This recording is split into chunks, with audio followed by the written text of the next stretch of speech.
Is it best 2 of 3 in this, or? Alright. Honestly, technically the format's not, I guess. we haven't really established the format for it yet, for the tournament play. Go on then. We foresee a lot of people just trying to get used to it originally, just playing a couple of fun duels, but how stores want to choose to sort of run it, they want to run it as a best 2 of 3.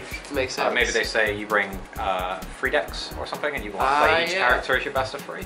Is that how they do it in competitive play, or? We haven't actually had published the rules. I'm in Duel Links, but yeah. Oh, in Duel Links, yeah. For World Championship format, for example, we have you have 5 decks and you play them in a certain order, but they have like. Last year, I think we had like the legendary format or something, where you had certain decks that had to be built in certain ways. Oh, right, yeah. So it's like if you had users, they gave them a list that says like the deck has to feature a certain number of these cards. So you have things like Lackluster Soldier or something. I guess like that. Makes sense. Yeah, it's kind of like it makes them characterful rather than like potentially abuse of the character rule, I guess. Yeah, I mean, one of the things they had one year was, I think, was one guy playing 3 variations of the Red Ice deck, just with 3 different characters to get around the rule, and it's like characters were irrelevant to the interaction. Oh yeah, we should probably fix that. But what did you think of? I quite like it. It's going to require a different level of thinking because, of course, I realised going back, I hadn't like really read a lot of my. I didn't realise what Oracle did at first. If I'd have searched it sooner, I could have really prevented the beatdown on my life. So, with a little bit more premeditation, it would put me in a much better position. And of course, you can make this deck get a lot stronger when you buy multiple copies of the star decks, and you can, for example, get 3 Rival Spirits. Like it was the Windstorm Protect was in there as well. You can play the 1-to-1 deck here in Arbitrary Kickers for stuff like that.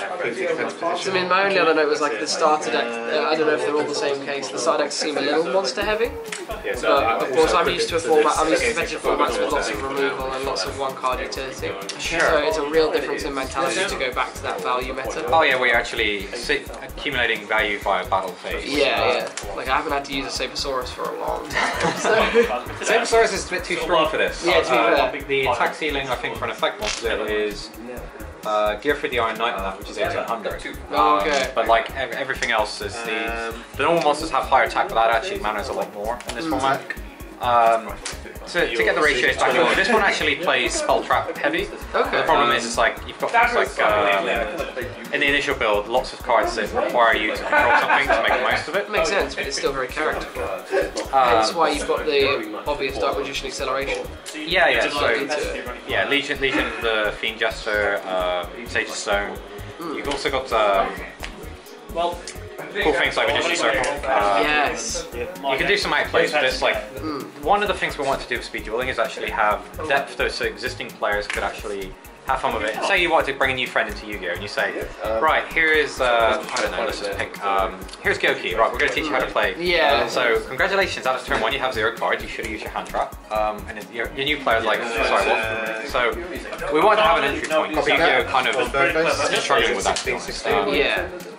Like, it's possible to teach people, but it's like, it feels like it could be a better way of doing it. I feel like speed dueling is ideally going to be the entry point for new players coming into the game. But like, there's still the depth for things like reading your opponent's Windstorm with a Heckworm, when they flip it, then chain it, going, okay, we'll go Magician Circle, put my Dark Magician on defense mode. So there's still those certain levels of, there are those higher levels of play, the higher technicalities of it, but it's much more entry level in its approach. Yeah, for example, like, if you did that to a player who's never played before, they'd be able to read your cards and understand exactly why, what's happened. I mean, one of the things that happened with YCS London, we had the kid playing against Jesse Cotton, I forget his name. Oh yes. And that kind of highlighted like a bit of a, like something that is just really bad when it happens, which is the kid had lost the game, but Jesse had to explain like for 5 minutes that this is how his combo works. Yeah. And with speed dueling, it's actually a lot easier to understand exactly what's happened, so the players learn and get better from that. And I also really like that we can use skill cards to essentially make strategies that didn't necessarily work the first time it was released. Actually. Yeah, it kind of circumvents it. Yeah, it really does change the way the game's played. And we've got like a couple of skills that weren't actually in dueling, so they're completely original for us. So the players that are coming in from dueling will have new things to experience. Yeah, so it's not just dueling, it's physical, it is a new game almost, or at least an expansion of it. That was something I was quite concerned about when I was originally designing Speed Duels. I didn't want it to just be say, hey, this is the Legend of the Blue Eyes White Dragon pack. Like with exactly his duel links going, because it'd be like, the guys would be like, well, I already pulled these cards on my phone, so why would I come play? And one of the things I felt Duel Links was very successful at the beginning was actually getting players back into the game, or at least active at this point. It's grown a bit since then. It's become a little bit more difficult to keep up. But in the initial stages where things like you had the opportunity to like find ways to make Axe Raid really cool again. At MCM Comic Con, so many people actually came up and gave us really good feedback about this, because it was like, we had instances where they'd teach a kid to play and then apparently sit down and be like, oh, do you want to play? And they'd have the kid then teach the parents. And I was like, and 21. I can imagine trying to get a kid to do that, teach you trick stars, and they'd be like, okay, get your parent down, you're going to play the draw lock combo. Hang on, what's it on? The way I'm looking at this is, I don't know, have you ever looked at what Games Workshop's doing at the moment a lot with their recent deployment of products? Actually not, I used to be a huge Games Workshop fan. I was a Tyranid player for 4K and then just went for Fantasy, but I've not played since I was like 16, I want to say. So what this is reminding me of a lot is GW had a very similar problem. They had such a legacy content with so many different units, so much expansion, and now they're heading into 8K. They started releasing essentially 40K Lite, so like massively skirmish down box sets where you can essentially get the same experience without making a massive army and actually allowing people to like game with. And that's really the way I'm seeing this. Like to play Yu-Gi-Oh! Even at some kind of locals levels. Did you have them in your? Had to be playing something like something meta-like. So there is no area for this kind of play. So with something like this coming around, well, I'm really hoping that we get people to go. If they've got friends who want to come in, they say, hey, start with Speed Dueling. And stores actually sort of point new players to the game to Speed Dueling. And over time, I suspect those players will move into advanced constructed, but if not, this is kind of like a self-contained format. For example, just land a pub or something with a couple of guys, and you're like, hey, we can just do a bit of Speed Dueling rather than have them focus so much on the it's a really easy pickup, do you have any questions about Speed Dueling? I must confess, I didn't too much because it wasn't something I've not really paid much attention to at all. So like when I first heard the phrase speed dueling, of course, my immediate sort of jumped more to the 5Ds mechanics. Sure. Oh, of course, the speed spells, yeah. Yes, had I heard of Vicious Rim, or was that something that was also not to the best of my knowledge. Maybe I just misheard it the way this is phrased. So that's the original connotation I'd had of it, but it is essentially Duel Links Lite, but with certain changes and expansions. But I think with more considerations of the format, I get into it because of course I was a big fan of Go format. Yeah, that was something else I considered as well. Was like I appreciate it. We actually asked a lot like to support Goat format. The problem is, it's like it is a tightly knit community of players that like it. And it's just a case of you not being able to generate critical mass behind it. You'd just be generating a product for the people that are already buying your product anyway. It's not some. If you made a Goat product, the people that want to play Goat format already own it. Yeah, very true. So it's not like you can sell it. And it's a very there is definitely a market for people that do that, but it's probably best to leave that as a handle as opposed to actually heavy-handedly trying to force it. Did you ever consider the way Pokemon have done it previously when they do like World Championships? That's a question I can ask. Those are always really limited edition print runs, and they were only ever in English. I mean, I liked the World decks. I used to actually buy the Magic the Gathering ones years ago. I shouldn't be talking about competitors. I did like those decks where they had like the signed cards and you could play with them. But it was a very sort of limited thing because the really hardcore players who wanted to play those decks already had those cards, and then the casual players buying those decks, they were kind of a bit.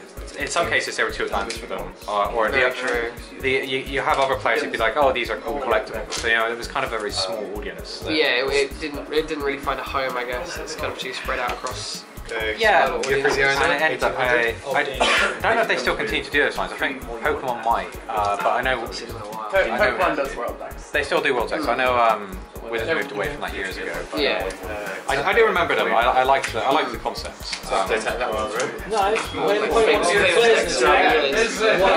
this is the best way to go about it, and it's going to be the most approachable. It's the numbers actually on the back end are pretty staggering on the number of people that are playing. Actually playing Duel Links. I mean, one thing we got asked about a lot was the stamp, and people asking why they can't use their regular cards in Speed Dueling. One of the problems for this is if we are investing this in the long term, concern was that we're going to have to then keep a list of all the legal cards. And eventually, your speed dueling thing requires you to sit down and do a bunch of research beforehand. Right, is this card legal in speed dueling? And it's like, I just wanted like a new player could come in, you just pick up a card and be like, oh yeah, this is fine. It looks like this. These can be used in TCG, right? That's right, these can be used in TCG and speed dueling, but regular cards can be used in speed dueling. I didn't want to get the issues of new players getting overwhelmed right off the gate. Is this made your brainchild, man? Yeah, I actually you've got brains all of this. More people.